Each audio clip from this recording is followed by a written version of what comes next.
तो कहानी की शुरुआत में हम स्कॉट नाम के अमीर आदमी को देखते जो हेलीकॉप्टर में अपनी वाइफ टेलर के साथ मौजूद था और वो मोरक्को में हनीमून मनाने के लिए आया था। रेगिस्तान के बीच मौजूद एक आलीशान होटल में अपने रूम में जाने के बाद स्कॉट और उसकी वाइफ टेलर दोनों इंटीमेट होते हैं। उसी रात स्कॉट और टेलर दोनों सो रहे थे, तभी स्कॉट को अपने दोस्त माइक का कॉल आता है और स्कॉट भी कॉल अटेंड करके माइक से स्टॉक मार्केट के बारे में बात करने लगा था। स्कॉट की बातें सुनकर टेलर की भी नींद खराब हो रही थी और वो गुस्से से उठकर वहां से जाने लगती है। तब टेलर कहती, अगर तुम्हें यहाँ पर आकर ऑफिस कॉल ही अटेंड करने थे तो तुम मुझे यहाँ पर क्यों लेकर आए? इससे अच्छा होता हम घर पर ही होते। ऐसा कहकर टेलर बाहर जाकर स्मोक करने लगती है। तभी टेलर की नजर स्विमिंग पूल के पास बैठे आदमी पर पड़ती है। वो आदमी भी टेलर को देखकर उसके पास आकर उसे किस करने लगता है। असल में वो आदमी कोई और नहीं बल्कि टेलर का बॉयफ्रेंड ट्रेविस था। और ट्रेविस को किस करने के बाद टेलर उसे कहती है, कल सुबह 7 बजे हम होटल से निकलेंगे। स्कॉट और मैं एक पुराना किला देखने जाने वाले, तुम रास्ते में मिलकर हमारी गाड़ी रुकवा लेना और फिर तुम स्कॉट के साथ जो चाहो वो करो। तब ट्रेविस भी टेलर को एक जीपीएस ट्रांसपोंडर देते हुए कहता है, तुम इसे अपने पास रखना ताकि मुझे तुम्हारी लोकेशन पता चलती रहे। अगली सुबह जैसा डिसाइड हुआ था, टेलर और स्कॉट दोनों गाड़ी से किला देखने के लिए निकलते हैं। किले तक जाने वाला रास्ता बिल्कुल सुनसान था और वहां पर दूर दूर तक दूसरा कोई नजर नहीं आ रहा था। कुछ दूर गाड़ी चलाने के बाद स्कॉट को दूर एक गाड़ी दिखाई देती है जो कि ऑफ रोड चल रही थी। कुछ ही देर में वो गाड़ी स्कॉट की गाड़ी के करीब आकर स्कॉट की गाड़ी का पीछा करने लगी। दूसरी गाड़ी में ट्रेविस था जो कि स्कॉट की गाड़ी को टक्कर मारने लगा।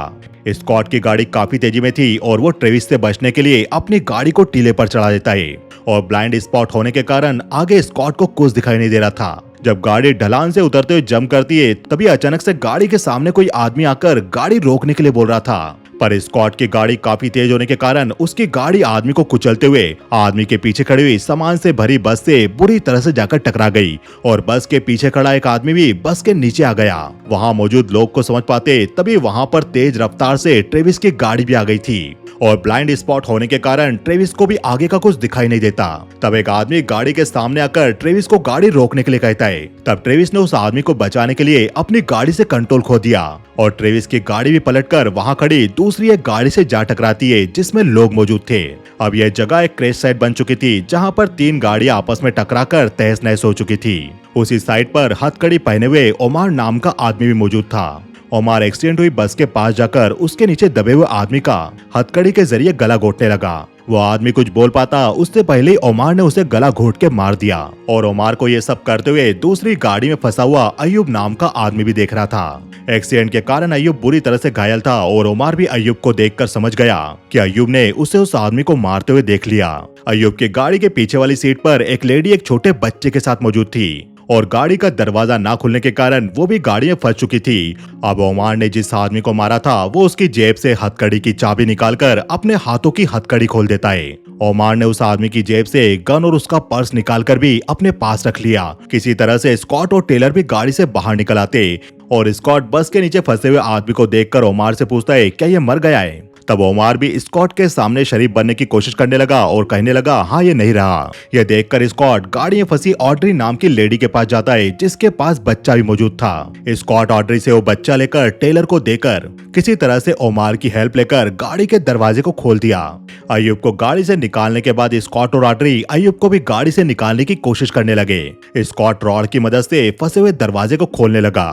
ये सब पीछे खड़ा हुआ ओमार भी देखने लगा पर वो उनकी कोई हेल्प नहीं कर रहा था। ओमार वही खड़ा होकर सिगरेट पीने लगा। तभी ओमार को गाड़ी के पीछे से टपक रहा पेट्रोल दिखाई दिया।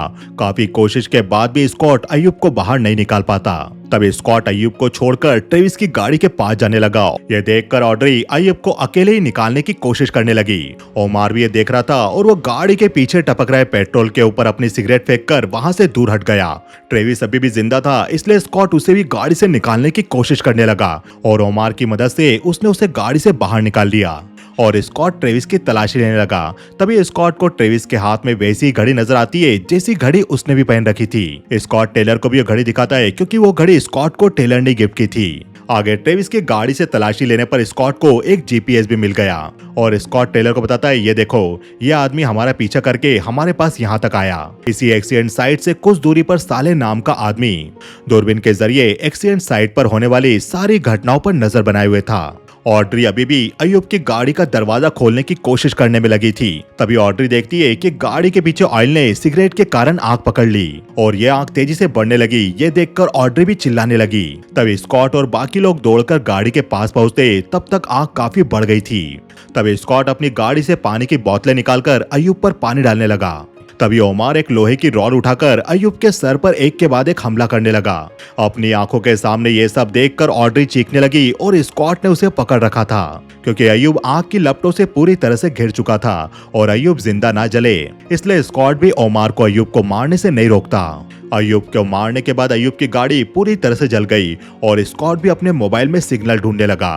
तभी स्कॉट की नजर दूरी से चले आ रहे साले पर पड़ती है, जो कुछ देर पहले दूरबीन के जरिए उन लोगों पर नजर रख रहा था। एक्सीडेंट साइट पर आकर साले सबसे पहले वहां बैठी ऑड्री से जाकर पूछता है, क्या ये बच्चा ठीक है? तब ऑड्री कहती है, अभी इसे बुखार है। तब ओमार भी साले को देखकर पूछता है, तुम कौन हो और यहाँ पर क्या कर रहे हो? तब साले कहता है, मेरी गाड़ी यहाँ से कुछ ही दूरी पर खराब हो गई, तब मैं यहाँ पर बस ढूंढते हुए आया और यहाँ पर आकर देखा तो ये सब दिखाई दिया। तब ओमार उसे बताता है, बस का टायर पंचर हो गया था, तब ये लेडी और इसका हस्बैंड भी हमारी हेल्प करने के लिए रुके।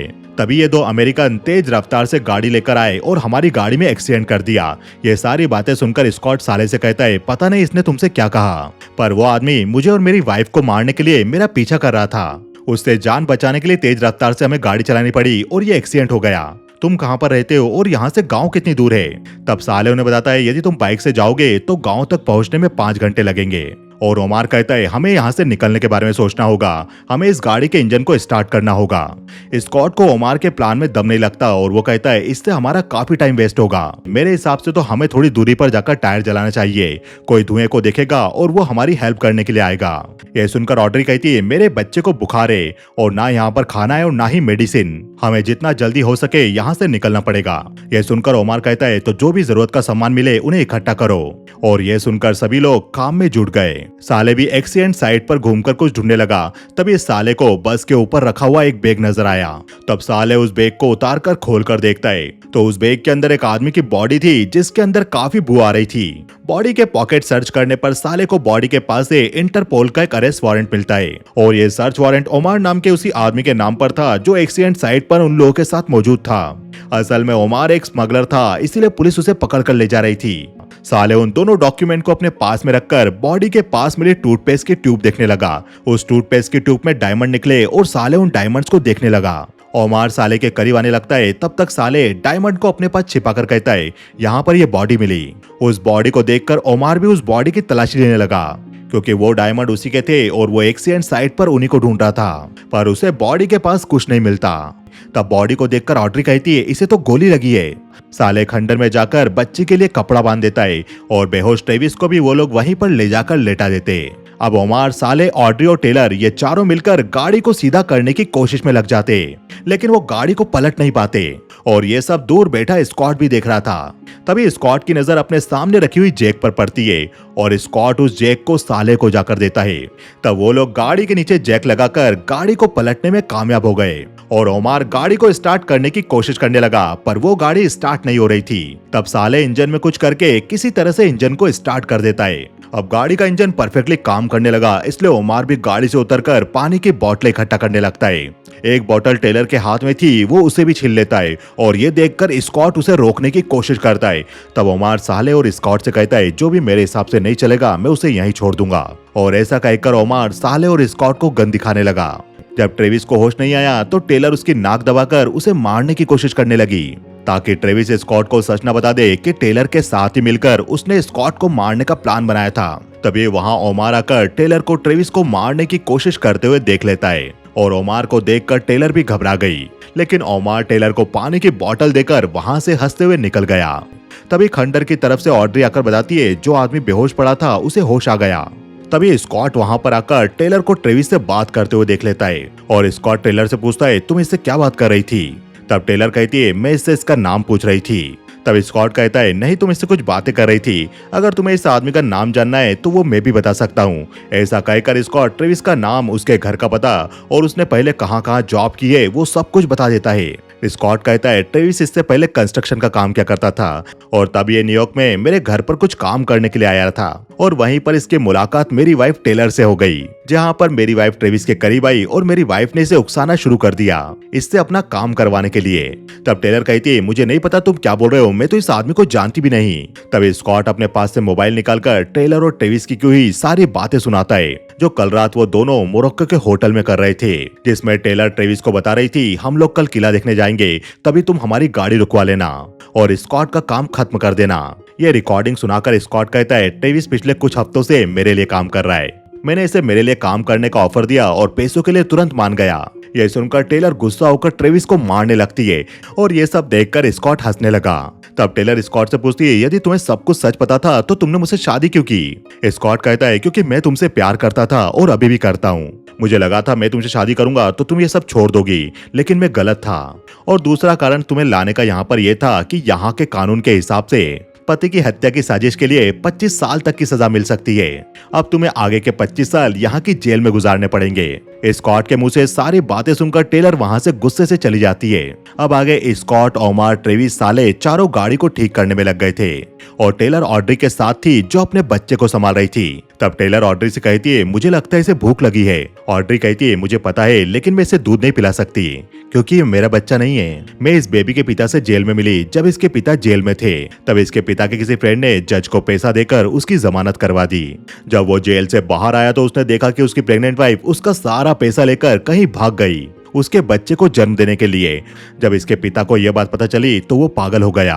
तब इसके पिता ने मुझे यहाँ पर भेजा इसकी माँ से बेबी को लाने के लिए और उसने मेरे साथ अयूब को भी भेजा ताकि वो इसकी माँ को सबक सिखाए। आगे हमें दिखाया जाता है कि उस बच्चे की असली माँ अपने बच्चे को अपने घर में संभाल रही थी। तभी वहाँ पर ऑड्री और अयूब आते और अयूब उस लेडी को बुरी तरह से मारने लगता है और ऑड्री उस लेडी से उसके बच्चे को ले लेती है। अयूब ने इस बच्चे की माँ को काफी बुरी तरह से मारा। वो जब मैं 15 साल की थी तब मैं फुटपाथ पर रहने के लिए मजबूर थी। तब अयूब मुझे मिला, उसने मुझे खाना दिया और मैं उसके साथ रहने लगी। हम दोनों ही अकेले थे और मैं उसे प्यार करने लगी थी और अब मैं बिल्कुल अकेली पड़ गई हूँ। अब शाम हो गई थी और उन लोगों ने गाड़ी भी ठीक करके चलने लायक कर दी थी। अब रात में वो सभी खंडर में बैठकर सुबह होने का वेट करने लगे। ओमार टेलर को अकेला खड़ा देखकर उसके पास जाकर उसे इम्प्रेस करने के लिए उसे डायमंड दिखाता है। उन डायमंड को देखकर टेलर पूछती है, इनकी कीमत क्या होगी? ओमार कहता है, ये अनप्रोसेस्ड डायमंड है इसलिए इनकी कीमत 1 लाख यूरो तक होगी, लेकिन एक बार ये मार्केट में बेचने के लिए प्रोसेस कर दिया जाए तब इनकी कीमत 10 गुना ज्यादा हो जाती है। टेलर को पता था कि ओमार उसे इम्प्रेस करने की कोशिश कर रहा है और वो उससे उसका काम निकलवा सकती थी। टेलर चाहती थी कि उसके लिए कोई स्कॉट की जान ले ले ताकि स्कॉट की सारी संपत्ति पत्नी होने के नाते उसकी हो जाए। इसलिए टेलर ओमार के साथ बातें करते करते गाड़ी के पास चली गई। तब ट्रेविस कहता है, मुझे तो लग रहा है वो हमें यहाँ पर छोड़कर गाड़ी लेकर निकल जाएंगे। तब साले कहता है, वो लोग कहीं नहीं जा पाएंगे। आगे साले उन लोगों को गाड़ी का प्लग दिखाता है जो उसने पहले ही निकाल लिया था। अब सुबह होती है और ओमार गुस्से से सभी को उठाने लगता है और वो साले से पूछता है, गाड़ी का इंजन स्टार्ट क्यों नहीं हो रहा है? चलो चल के गाड़ी स्टार्ट करो। साले भी जाकर गाड़ी को देखकर कहता है, वापस ट्राई करके देखो।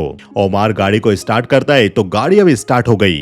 तब ओमार गुस्से से गाड़ी से नीचे उतरकर साले से कहता है, गाड़ी स्टार्ट कैसे हुई? ऐसा कहकर ओमार साले पर चिल्लाने लगता है। तब वहां खड़ा ट्रेविस रॉड उठाकर ओमार को मारने के लिए आगे बढ़ा, लेकिन उससे पहले ओमार अपनी गन निकालकर ट्रेविस पर फायर करता है और ट्रेविस वहीं पर मारा गया। ये देखकर वहां मौजूद सभी लोग काफी डर गए।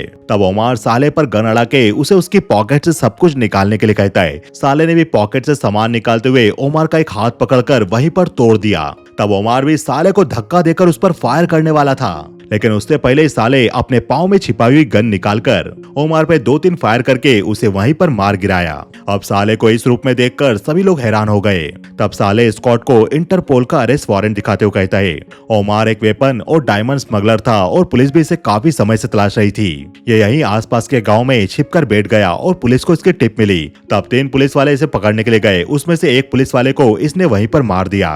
जिस पुलिस वाले की बॉडी हमें बस के ऊपर मिली थी, लेकिन दो पुलिस वालों ने किसी तरह से इसे पकड़ लिया और वो लोग इसे पकड़कर ले जा रहे थे। रास्ते में उनकी बस खराब हो गई और एक पुलिस वाला स्कॉट तुम्हारी गाड़ी से मारा गया और एक पुलिस वाला बस के नीचे दब गया था जिसे इसने गला घोट के मार दिया। अब जल्दी हमें यहाँ से निकलना चाहिए। तब स्कॉट अपनी गाड़ी के पास जाकर सीट के नीचे से कोई पैकेट निकालकर अपने पास रख लेता है और वो चारों लोग गाड़ी में बैठकर वहां से निकल गए। उनके वहां से निकलते ही वहां पर पुलिस भी पहुंच गई और पुलिस को समझ नहीं आ रहा था कि आखिर वहां पर क्या हुआ।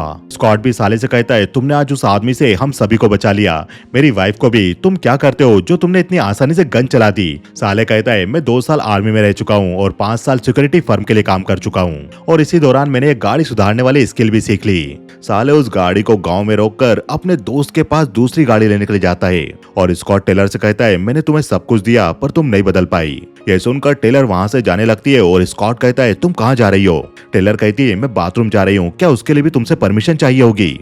ऐसा कहकर टेलर गाड़ी से उतरकर चली जाती है। ओमार भी गाड़ी लेकर आ गया था और वो टेलर के बारे में पूछता है। तब स्कॉट कहता है, वो यहाँ से कहीं भाग गई, हमें अब चलना चाहिए। आगे साले स्कॉट को होटल पे छोड़ के कहता है, उसे भूल जाओ, वो तुम्हारे लायक नहीं है।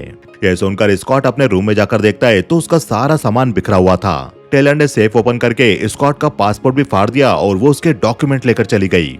स्कॉट बाहर जाकर देखता है तो टेलर होटल से टैक्सी में भाग गई। अब स्कॉट अपने रूम में जाकर अपने पास से वो पैकेट निकालता है जो उसने कार से निकाला था, जिसके अंदर स्कॉट ने कुछ पैसा और जाली पासपोर्ट रख रखे थे।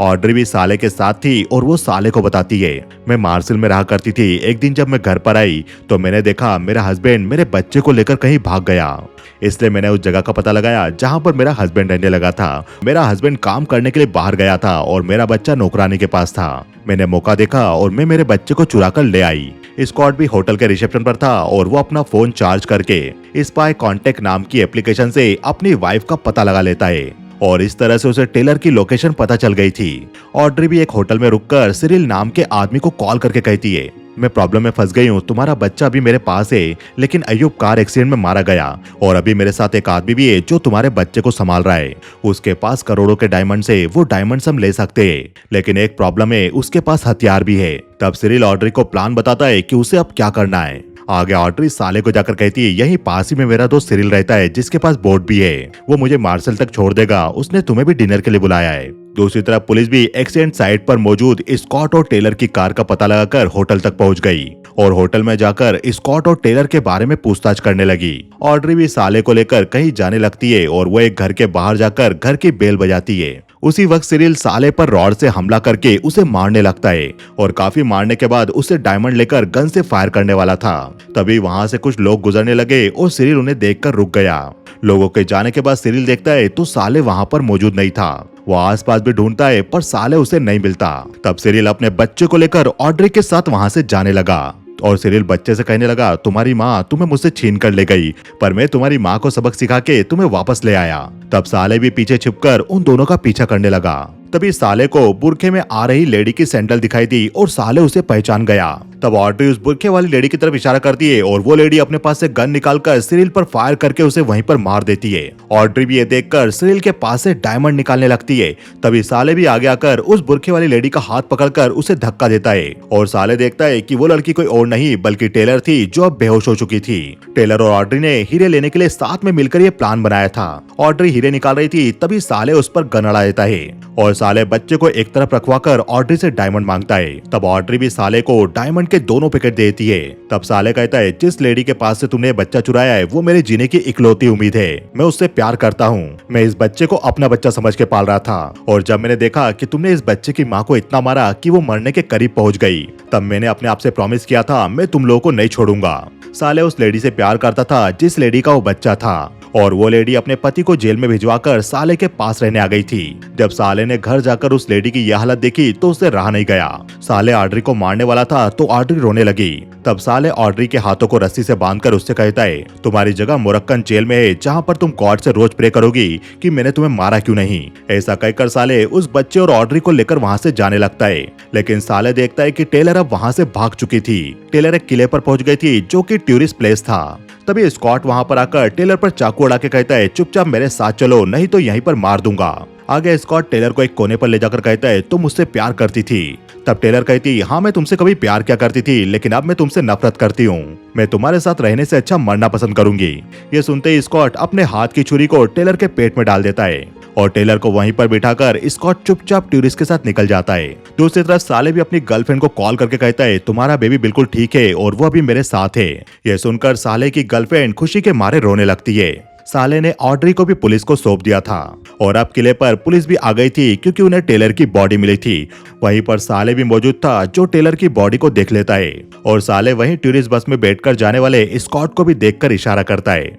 बस निकल जाती है और ये मूवी यहीं खत्म हो जाती है। हमारे इस वीडियो को ज्यादा से ज्यादा लाइक कीजिए। वीडियो पसंद आए तो कमेंट सेक्शन में यस टाइप कीजिए और चैनल को सब्सक्राइब करना बिल्कुल ना भूलिए क्योंकि पिक्चर अभी बाकी है मेरे दोस्त।